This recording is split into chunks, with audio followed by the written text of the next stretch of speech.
সুরের ভিতরে চুরাই কিন্তু মালও বুঝাই করি রাখছে। আল্লাহু আকবার। কত বড় অসুবিধার টাইম পড়ছেন দেখুক। ও মানছে বালা করি তান্ডে দৌড়ছে, দইরা বান্ধা বান্ধা বালা করি পিঠা দিছে। হয়তো আজীব এক সুর, আজব এক সুর যে চুরাইকৃত মালও মসজিদও রাখছে, মাল মসজিদও রাখি আবার নমাজও পড়ে, আবার তাও দেখা যায় এখন বড় ফরেজগারের রূপ ধরছে, সাধুর বেশও ধরছে। ও ফিরতে ফিরতে মানছি বাচ্চার কাছে নিলা, আর বাসায় নেওয়া হইলে যে আজীব এক সুর ধরছি, ইলাহান সুর তো আমরা কোনোদিন আর ধরছি না, এনে বালা করি শাস্তি আপনি দেখা। ও এনোর অনেক শাস্তি নির্ধারণ করে হইল। ও তাইন কইলা ভাই অকল বুঝছি এটা আমি আসলে চুরি করছি না, চুরাই কিন্তু মালো আমি মসজিদও রাখছি না, চুরে কিন্তু আরো চুরে চুরি কইরা মসজিদও রাখছে, আর এটা একমাত্র আমার মার বুদ্ধার কারণে সংগঠিত হয়েছে। ও যাই হোক ঘটনা কুল্লা কইছে না, তার আরো দয়া হয়েছে, তারে মাফ করে দিলাইছে। ইটা খেনের সম্মুখীন হইল একমাত্র মার বুদ্ধার কারণে। মোহতরম হাজিরিন, আল্লাহ নবী ঈসা আলাইহিস সালাতু ওয়াস সালাম আল্লাহর কাছে দোয়া করেন, আল্লাহ বেহেশতে যে ব্যক্তির লগে আমারে রাখবা, এই ব্যক্তির দুনিয়াতে আমার সাক্ষাৎ মুলাকাত নসিব করি দেও। বেহেশত যে আমার সাথী হইবা, এই ব্যক্তিরে আমি একটু দেখতাম। আল্লাহু আকবার।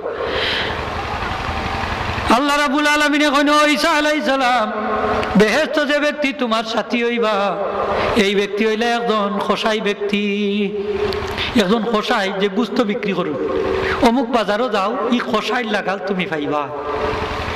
খোসাই বেটা দেখো ঈসা আলাইহিস সালামের লোকে, তাই তো আশ্চর্য, কিন্তু খোসাই বেটা কি আমল করছে যে আমার লোকে বেহেশত থাকো। এক সাহাবীকে আরজ করে, হুজুর আমি আপনার লোকে বেহেশত থাকতাম চাই, যদি হোক সুবহানাল্লাহ। ইলাখান অনেকে আশা আকাঙ্ক্ষা করিলাই, আল্লাহ রসুলের সাহাবীকে এখন, হুজুর আমি আপনার লোকে বেহেশত থাকতাম চাই। আল্লাহ রসুলে ফরমাইন, সাহাবী তুমি আমারে বেশি বেশি সেজদা দি সাহায্য করো, আইন্নি বিকাসরাতিস সুজুদ। সাহাবীরে তুমি যদি বেশি বেশি সেজদা দিয়ে আমারে সাহায্য করো, অর্থাৎ বেশি বেশি করে যদি নফল নামাজ পড়ো, আমি নবীর সাথে তুমি বেহেশত থাকতে পারবা। বেশি বেশি নফল নামাজ পড়লে নবীজির লগে বেহেশত থাকা যায়। মনে হতো আমরা নফল নামাজটা পর্যন্ত উঠাই দিছি, অনেকে নফল সুন্নতও পড়ে না, নফল পড়া তো দূরের কথা। জুমাবারে দেখুন যান, ইমাম সাহেব সালাম ফিরে খালি কোন মন্ত্রে দোয়া করে উঠা দেয় দৌড়, ঠিক না নিজাব? সুন্নত নফল উঠাইতে উঠে না, সুন্নতও উঠাই দিছে। আর এই সুন্নত আর নফলের কদর কত গান যে কিয়ামতের দিন আল্লাহ সর্বপ্রথম মানুষের নমাজের হিসাব নিবা। এখন ফরজ নমাজে যদি ত্রুটি বিচ্যুতি পাওয়া যায়, সুন্নত দি তার ক্ষতিপূরণ আদায় করে। সুন্নত নমাজ যদি না থাকে দিও হয় না, তাইলে নফল টাইম আইন না তার ক্ষতিপূরণ আদায় করে। জুড়ে হোক সুবহানাল্লাহ। এখন যদি সুন্নত নফল না থাকে, তাইলে এই ফরজ নমাজের ক্ষতিপূরণ আপনি কোন জিনিসটি আদায় করে? এখন খেয়াল করি, সুন্নত নমাজ নফল নমাজ পড়ার চেষ্টা করুন যান। যত বেশি বেশি করে নমাজ পড়বা, আল্লাহর হাবিবের সাথে একই জান্নাতে থাকতে পারবা। জুড়ে হোক সুবহানাল্লাহ। আমরা চাই নানি যে আল্লাহ রসুলের সাথে একই জান্নাতে থাকতাম? চাই নানি? সকল সকলে চাইনি আমরা? চাই। আল্লাহ কবুল করো, কাজরে হোক আমিন। নফল নামাজ খানিন পড়ুন যান, সুন্নত নামাজ গুরুত্ব দিয়া পড়ুন যান সাবকল। বিশেষ করে যে সুন্নতে মুআক্কাদার যে নামাজগুলো আইছে হাদিস শরীফ, এইগুলা আদায় করলে আল্লাহ রসুলের ফরমাইন এই ব্যক্তির লাগি আল্লাহ জান্নাতে ওয়াজিব করে দিলেন। জোরে হোক সুবহানাল্লাহ। জান্নাত ওয়াজিব, সুন্নতে মুআক্কাদাগুলো আছে, গুরুত্ব দিয়ে পড়ুন যান। মুহতারাম হাজিরিন, হযরত ঈসা আলাইহিস সালাম আল্লাহর দরবারে আরজ করেন, রব্বুল আলামিন বেহেশতে যে ব্যক্তি আমার সাথে হইবা, আমি এই ব্যক্তিরে দেখতাম চাই। আল্লাহ কইন, আমার নবী ঈসা আলাইহিস সালাম অমুক বাজারও যাওগা, এক কসাই খাত হইব, এই ব্যক্তি আপনার বেহেশতর সাথী। বড় আশ্চর্য হইলা থাক, কসাই বেটা বেহেশত যাইব। খোসাইর লোকে আমরা কুটুমিত্রও করতাম চাই না, আসা নাই? যদি জাত শুনে যে খোসাই, কই বাবারে খাম নাই, খোসাইর বুড়ি আনতাম না। কারণ ই বেটা গরু জবই করে, না জানি হয়তো এমন হয়তো কোনো রকমের রাখছু কইলে ই বেটার আমার হুড়িও জব করে দিত। আসা নাই? অনেকে এইগুলা দো করে, তাহলে সকল মানুষ তো একলা খান থাকে না। তবে কিছু কালামের মাঝে কিছু সমস্যা আছে, কথাবার্তার মাঝে কিছু সমস্যা আছে। অনেক কথা বেহাব ফায়সা কথা হল, অশ্লীল বাক্য হলে বেশি উচ্চারণ করিলে, এই জন্য মানুষের চায় না যে এরা একটু খান্দার যাইতো। তো আপনারা যারা গরুর জবা করো বা ওই যে এই ধরনের ব্যবসা বাণিজ্য তা আসই, একটু খেয়াল করিয়া ব্যবসা বাণিজ্যটা করুন যান।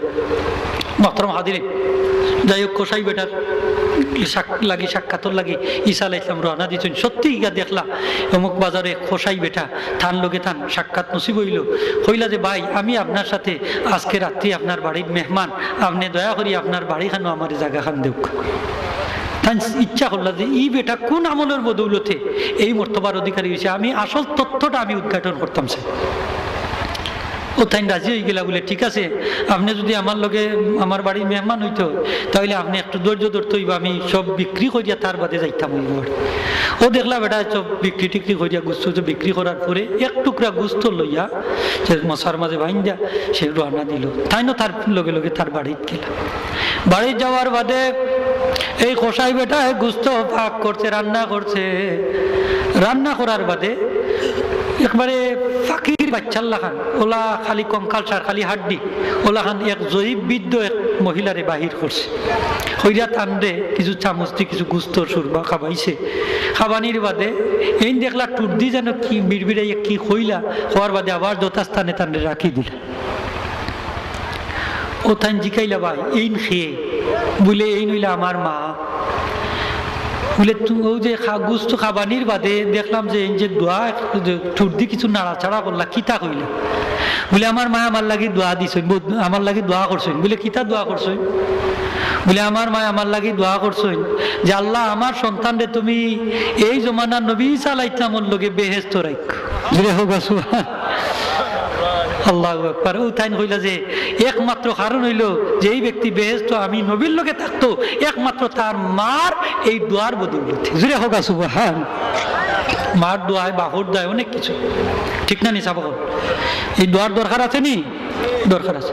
মা বাবার দোয়ার বদৌলতে খেদমতর বদৌলতে আল্লাহ বিপদ আপদ দূর করে দেন। ইমাম বুখারী সাহেব বুখারী শরীফ দ্বিতীয় খণ্ড বাবু হাদিসিল গার কইয়া একটা হাদিস শরীফ আনছেন। কয়েক জায়গাতেই হাদিস শরীফ খানা আনছেন। গর্তের হাদিস যে বনি ইসরাইলের 3 ব্যক্তি একবার পাহাড়ের খান্দা বাইদি তারা রওনা দিছেন। হঠাৎ করে বৃষ্টি নাজিল হয়েছে। বৃষ্টি থাকি বাঁচবার লাগি 3 জন গিয়া দৌড়িয়া একটা পাহাড়ের গর্তর ভিতরে গিয়া ঢুকছেন। গর্তর ভিতরে ঢুকার সাথে সাথেও দেখা গেল যে বিশাল একটা পাথর আইয়া গর্তর মুখ হইয়া চাপা দিলাইছে। এখন এমন ভাবে চাপা দিছে যে এখন দুনিয়ার আলো বাতাস দেখাটাও তার লাগি মুশকিল হয়ে গেছে, সবটা বন্ধ। কবরের গর্তটা হয়ে গেছে কবরের লাখান।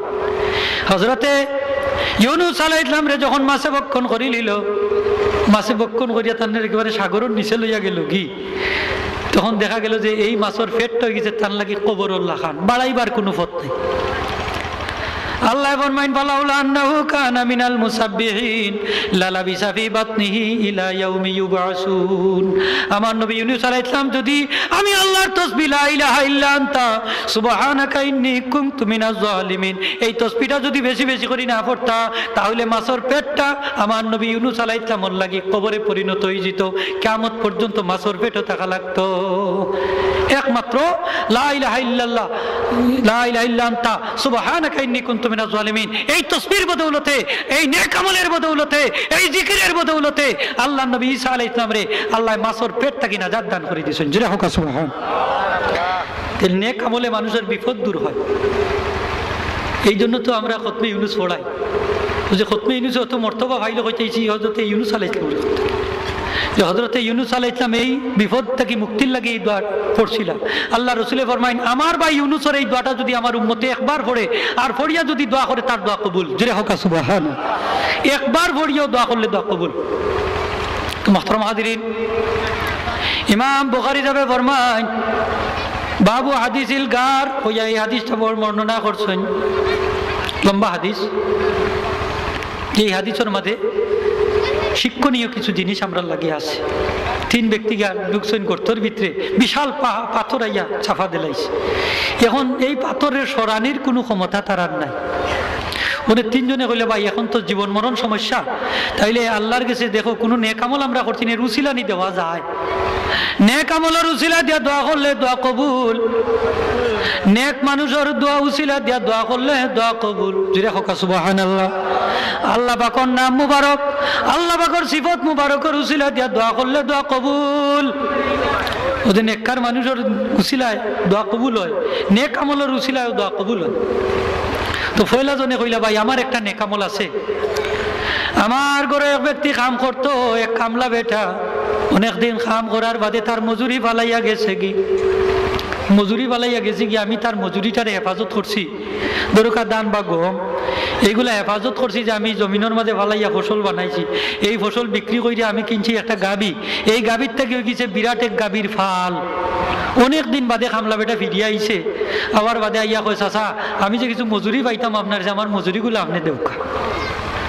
ও আমি তারে দেখাই দিলাম যে ওই দেখো গাবির ফাল, এই ফালর মালিক হইলা তুমি, এইগুলা তুমি লইয়া যাও। সে কয় চাচা আপনি একজন বালা মানুষ, একজন বালা মানুষ, আপনি আমারে আপনি দিতা আমার টেকা বা আমার প্রাপ্য জিনিস, আপনি আমারে গরুর ফাল দেখাইয়া দিরা, আপনি আমার লগে মস্করা করুন না যান, আমার পরে পাওনাটা আপনি পরিশোধ করুন। আল্লাহ রসুলে ফরমায় ওই ব্যক্তি হইল উত্তম মানুষ যে একজন শ্রমিকর গাম শুকাইবার আগে তার পাওনা পরিশোধ করে। জুড়ে হোকা সুবহানাল্লাহ। এ হইল বালা মানুষ। আমরা তো মানুষ দিয়ে কাম করাইয়া করে করে আটাই, বেশি মাতলে উল্টা হাতে চটকোনা একটা দেই, ঠিক না নি? খবরদারি কান করুন না যান। এই ব্যক্তি হইল বাদ মানুষ, সমাজের মধ্যে সর্বনিকৃষ্ট মানুষ। আপনি যদি সমাজের মধ্যে বালা মানুষ হইতে হয় তাহলে শ্রমিকর গাম শুকাইবার আগে তার পাওনা আপনি পরিশোধ করুন।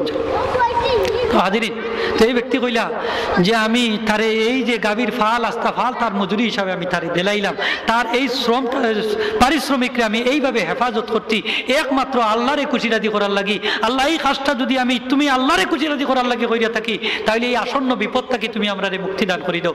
দেখা গেল পাথরের একটা অংশ সরে গেছে। জুড়ে হোক সুবহান। পাথরের অংশ সরে গেছে, আপনা আপনি সরে গেছে। এখন আলো বাতাস হাওয়া শুরু হয়েছে, আলো দেখাও শুরু হয়েছে, কিন্তু এখন বারাইবার এখনো ফত হয়েছে। 2 নম্বর জনে কইন আল্লাহ আমার জানা মতো আমার একটা নেক আমল আছে।